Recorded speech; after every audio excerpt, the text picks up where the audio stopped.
Good morning and welcome to my video and welcome to a trip that I'll be going on. This trip will consist of various different things to see, but most importantly for me at least is some goats that eat leaves on a tree. I've always been fascinated by these Moroccan goats that eat leaves on a tree. My time is running out this morning and I need my breakfast, so I will go to eat as well. And I will show you a little bit of my yummy breakfast that I've been having every morning. You can't beat an English fry-up, but maybe this Moroccan breakfast is a close contender. Your thoughts in the comments, please. The lady is absolutely amazing at doing her job.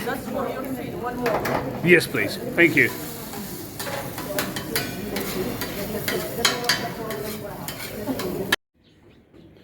So a bit of an egg omelette, some sort of pancake thing, mixed vegetables with some fried eggplant or aubergine for us in the UK, a bit of, I presume, beef sausage, beetroot juice and coffee. I've been eating something similar to this every morning and it has tasted absolutely delicious and really set me up for the day. So we are just passing by the royal palace for the King of Morocco.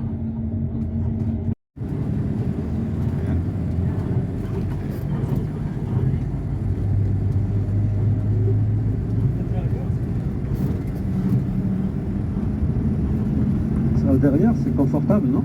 Un petit peu. So here we are, the goats in the tree.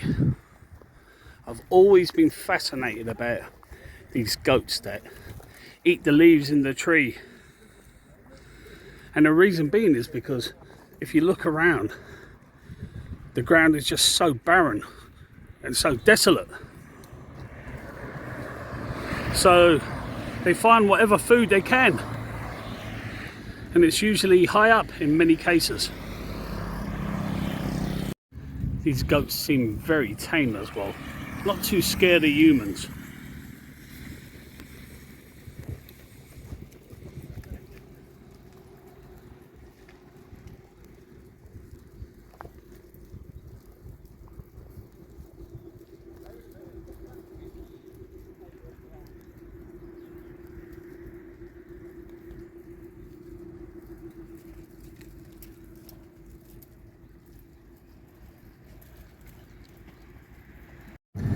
And here, on the other side of the road, are a bunch of camels eating from the trees.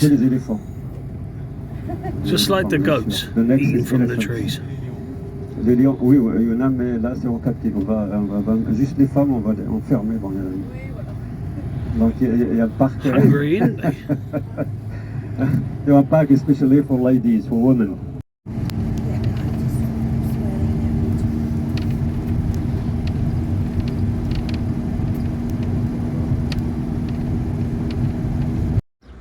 So we have stopped outside what they call Little Marakesh, and I can see why they call it Little Marakesh, because it reminds me of the big Marrakesh I saw many years ago when I was a young man, but still there in my memory. So this will be what they call a Medina. It's like a walled city, a castle. Can't wait to get inside. But before I explore in Little Marakesh, it's time for a comfort break and a cup of coffee. Do you think they've counted all those lemons if I was to take one? Better not, just in case they have.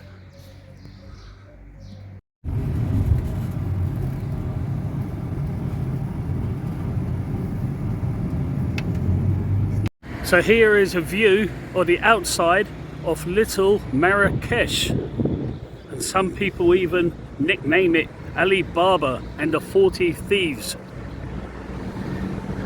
Little Marakesh is supposedly 14 times smaller than the big Marrakesh. But looking on the outside here, it's really hard to fathom that idea because it doesn't look that small. We'll have to just wait and see. So we are inside the Medina, inside Little Marakesh.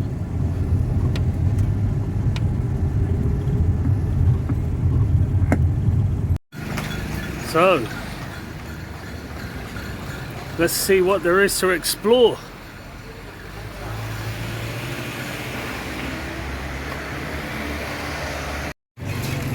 So as I walk down the street, you got the sounds, you got the smells, and you got the noise of the traffic. Different animals, people selling fruits, knockoff t-shirts. I've seen a few Lacoste. I got my brother-in-law a knockoff t-shirt from the real Marrakesh 36 years ago. Well, I was a poor 19-year-old at the time, and I carried it all the way across Europe to give it to him at Christmas. I hope he's still wearing it. People selling herbs, selling spices. People on a lunch break.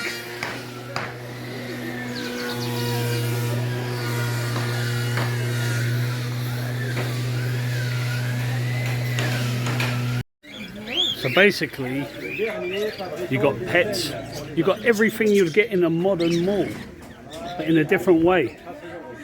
You got chickens, but I don't think it's going to end up too good for these chickens later today.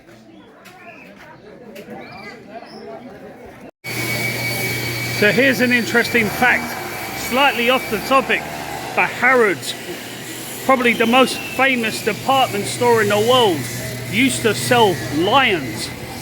Can you imagine that? You could buy a lion in Harrods just over 100 years ago. So who are we to judge these people for whatever they sell?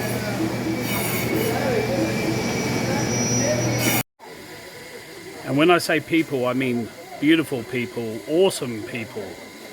And when I look at the items over here, I wonder, is there a best before date or an expiration date?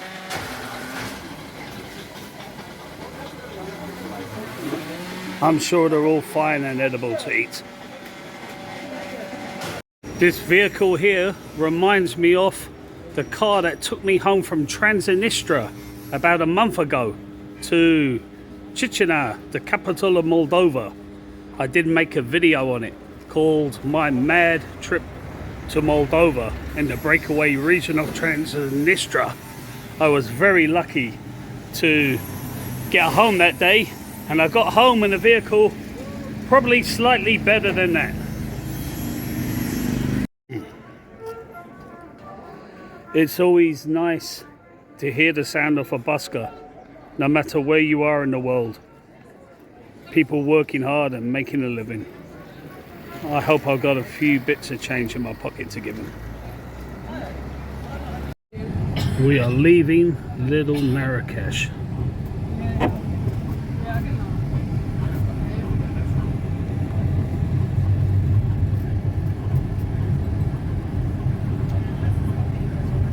Not sure where we're going, but it looks a little bit like the Wild West.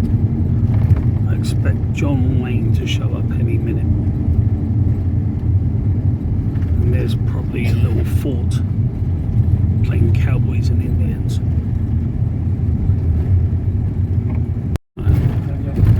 We are going to be entering a Berber village.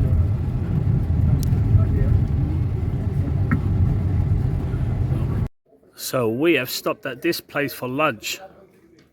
It looks pretty nice. But look behind me. Look at the view down there.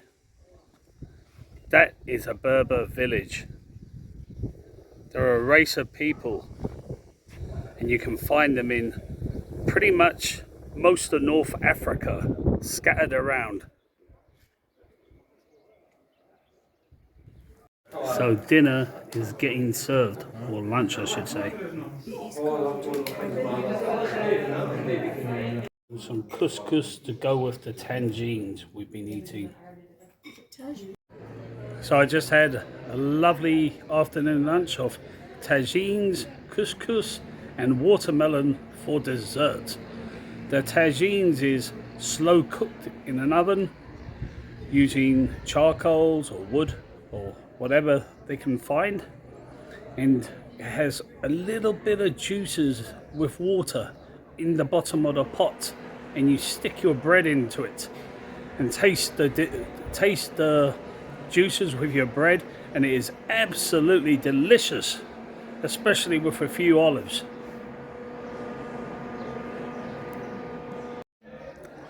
So here's an interesting difference. Moroccans like to dress up to go to McDonald's. That's because there isn't that many McDonald's in Morocco.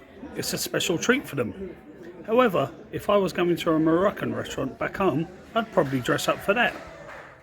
I would say the Moroccan food is probably a lot more healthier than a McDonald's, but I'm not really a nutritionist expert, but that's an interesting difference, but similar in some ways. So afternoon tea is being served.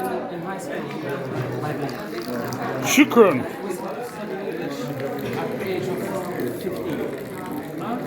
That's Tom Cruise in cocktail right there. Merci beaucoup. Down yonder is a Coca-Cola van. I'm glad he's not neglecting this village.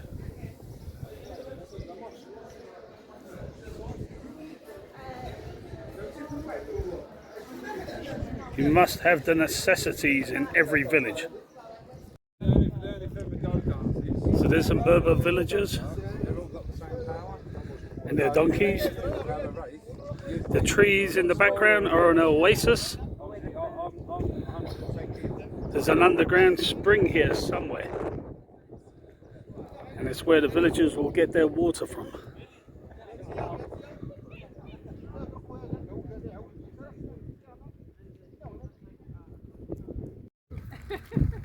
So goodbye, donkeys.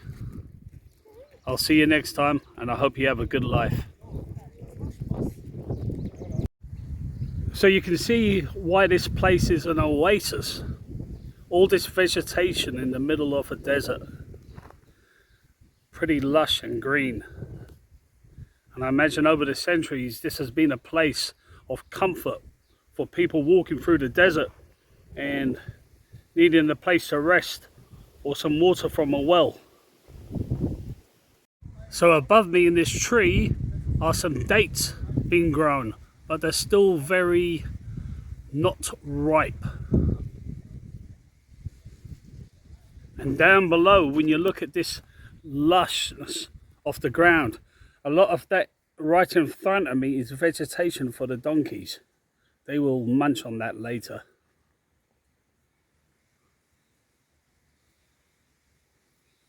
So it's been an absolutely gorgeous day. A little bit hot. The sun is really belting down, and we're only in the month of May. So you can imagine the months of July and August where you'd want it to be as cool as possible, and all these trees just to add a little protection if you've been outside working all day. So up in the hill is where we just had lunch, and right next to it is a castle from the 16th century, and it's been featured in quite a few movies. I don't think it's been featured in anything recently, maybe because of CGI or just good props in Hollywood.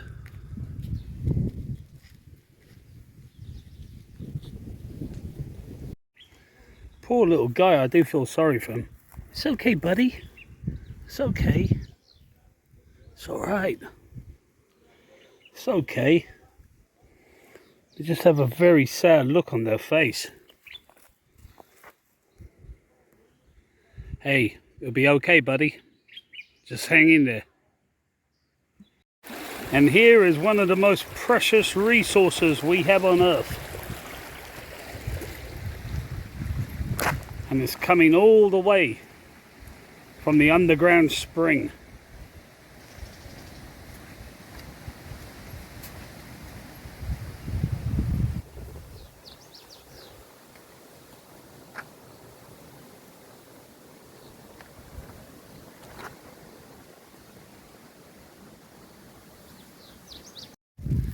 So this is why this water is so important to life. If you look carefully, you can see some frogs.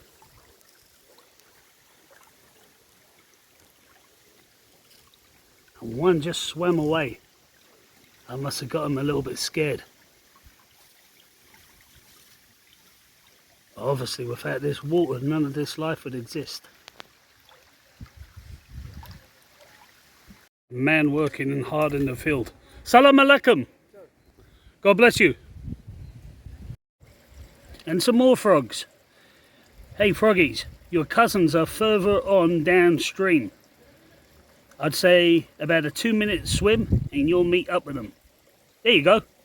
You're on the right way. And as I talk normally, some dates are falling down. It's raining dates. I don't know if they're naturally falling or is it the birds in the tree knocking them down. But I have just found a date. Look at that. A fresh date. You can't get fresher than that. Yum. This is the freshest date I've ever eaten. It tastes really good. It just came from the tree, literally. Just fell right down.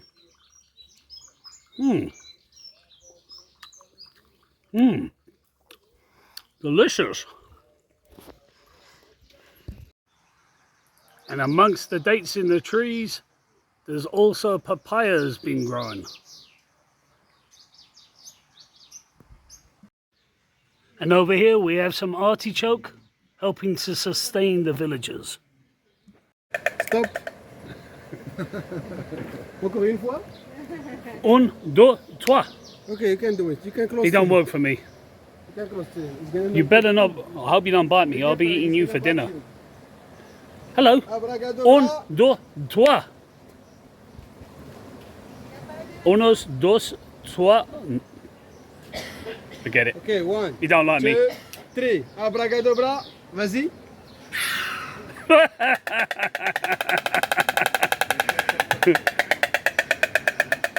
I guess I just don't have the knack.